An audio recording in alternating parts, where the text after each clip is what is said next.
Have you ever tasted a mistake so successful it became one of the most famous drinks in the world? This is the story of how a wounded veteran, a dash of curiosity, and a small accident created Coca-Cola.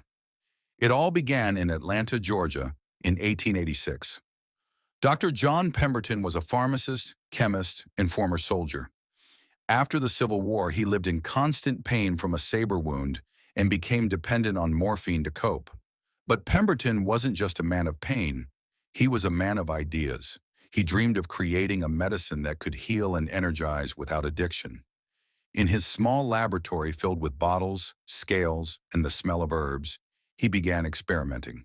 He mixed coca leaves from South America, cola nuts from Africa, and sweet syrup to hide the bitterness. The drink that emerged was thick, fragrant, and oddly pleasant. He called it Pemberton's French wine coca.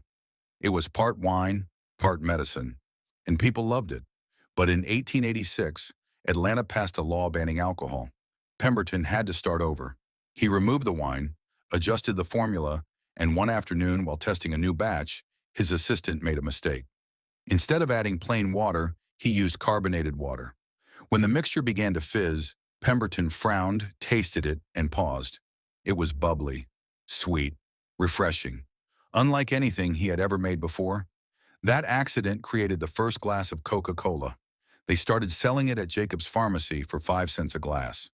Customers called it delicious and invigorating. Day by day, crowds grew, returning for another taste of that strange, sparkling drink. Without realizing it, Pemberton had changed the course of beverage history. He never lived to see what it became. He sold the rights before his death in 1888, earning little from his creation. But his accidental discovery went on to become a symbol of comfort, energy, and joy, recognized in every corner of the world. So next time you open a bottle of Coke, remember, it started with pain, invention, and one fizzing accident. A mistake that changed how the world refreshes itself. But not all mistakes end so sweetly. Some change history in far darker ways. Because next time on History of Mistakes, a driver takes a wrong turn in 1914. And that tiny error ignites World War I.